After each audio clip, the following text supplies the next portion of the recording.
In 1603, a king packed his bags and left Edinburgh forever. He promised to come back every 3 years. He came back once, 14 years later. The city he left behind would spend the next 2 centuries tearing itself apart over faith, freedom and identity. It would sign a covenant that shook 3 kingdoms. It would watch a prince hold court in its palace, while a government garrison held the castle 200 metres away. It would be called the filthiest city in Europe, and then, against all logic, become its most brilliant. This is the Edinburgh that history almost forgot. This video uses AI tools to visually reconstruct how Edinburgh looked across these centuries. The results are not always perfect, but they bring back what no camera could ever have captured. On the 5th of April, 1603, James VI of Scotland rode out of Edinburgh and turned south toward London. He had just inherited the English throne. Before he left, he stood at the High Kirk of St. Giles on the Royal Mile and swore to his people he would return every 3 years. He never kept that promise. He came back once, in 1617, and never again. Scotland had lost its king to England without a single battle. Edinburgh fell quiet in a way it never had before. The court was gone, the poets were gone, the money and the noise and the gravitational pull of royalty, all of it gone south. The city still had its law courts, its university, its kirk, but the heart had been removed. Then Charles I made things worse. He tried to impose an English-style prayer book on the Scottish Church. In July 1637, a woman named Jenny Geddes, or so the legend goes, threw her stool at the preacher in St. Giles and started a riot. The city erupted. Within months, Scotland was organising its resistance. On the 28th of February 1638, thousands of Scots gathered at Greyfriars Kirk in Edinburgh and signed the National Covenant, a declaration that their church answered to God alone, not to the king. Nobles, ministers and ordinary citizens signed it. It was an act of defiance that would trigger civil war across Britain, contribute to the execution of a king, and make Edinburgh the centre of a religious revolution that reshaped the country permanently. But the fight cost everything. By 1707, Scotland was financially broken. The disastrous Darien scheme had wiped out a quarter of the country's liquid wealth in a failed attempt to establish a Scottish colony in Central America. The English offered a financial lifeline in exchange for political union. The Scottish Parliament voted to dissolve itself. On the streets of Edinburgh, the reaction was fury. Mobs filled the Royal Mile. The writer Daniel Defoe, working as a spy for the London government, reported crowds shouting "English dogs" and "No union" on the high street. Troops surrounded the Parliament building as the final vote was taken. Scotland ceased to exist as an independent state, not by conquest but by a vote that most of its people never wanted. Scotland had lost its Parliament, but it had not lost its memory. The Union had not extinguished the old loyalties. The exiled House of Stuart still had its followers, the Jacobites, and in 1715 a group of them tried to take Edinburgh Castle by climbing the rock at night, exactly as Robert the Bruce's men had done 4 centuries earlier. They were betrayed before they reached the top. The attempt failed, but the fire was still burning. 30 years later, it came back brighter than ever.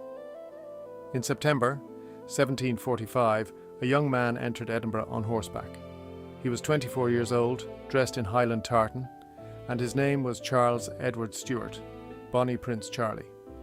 The city gates opened without a fight. The Jacobite army walked in unopposed. He established his court at Holyrood Palace, 200 metres from Edinburgh Castle. The castle remained in government hands throughout.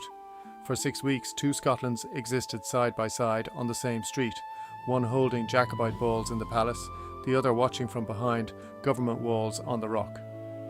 Edinburgh cooperated just enough to avoid destruction and never fully committed to the cause. Then Charles marched south into England. He reached Derby, 150 miles from London, and then his counsel failed him and he turned back. By April 1746, the Jacobite army was starving and exhausted on a flat moor outside Inverness called Culloden. The government forces under the Duke of Cumberland opened fire. The battle lasted less than an hour.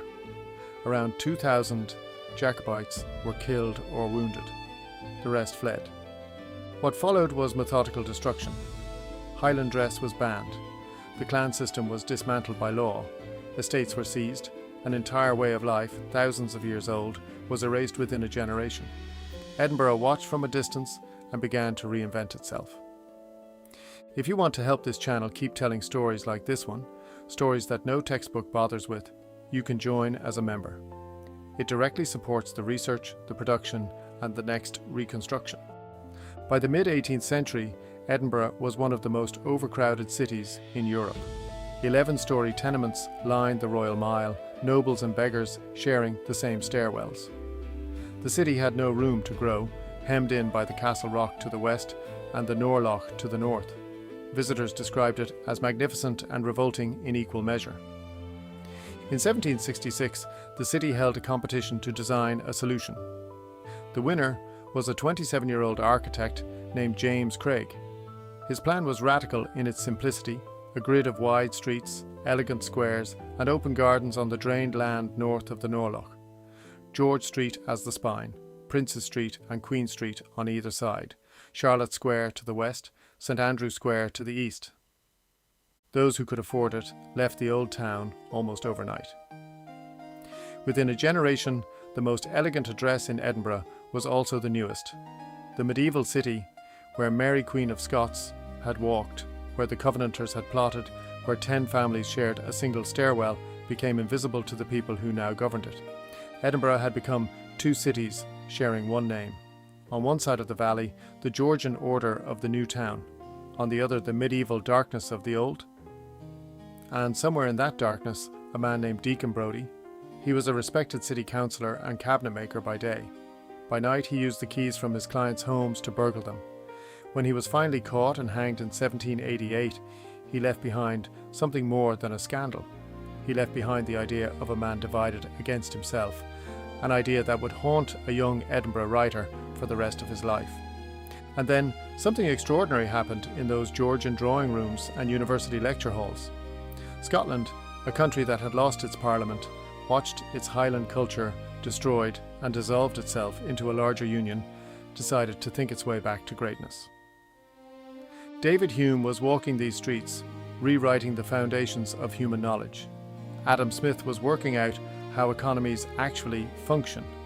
His Wealth of Nations, published in 1776, would reshape the world. The first Encyclopaedia Britannica was conceived, written and printed in Edinburgh between 1768 and 1771. A city that had been politically humiliated became the intellectual capital of Europe. Visitors called it a hotbed of genius. The nickname Athens of the North was not flattery, it was recognition. But Edinburgh never lost its shadows. In 1828, 2 men named William Burke and William Hare discovered that the medical school on Surgeon Square would pay well for fresh corpses. Rather than waiting for people to die, they began killing their lodgers, 16 murders in less than a year before they were caught. Hare turned on Burke to save himself. Burke was hanged in January 1829 before a crowd of 25,000 people. His skeleton is still on display in the medical school today. The same city that produced Hume and Smith also produced Burke and Hare. The same closes that sheltered genius also sheltered murder. Edinburgh had always contained its own opposite, and now, on the edge of a new century, it was about to be tested in ways none of its philosophers had predicted.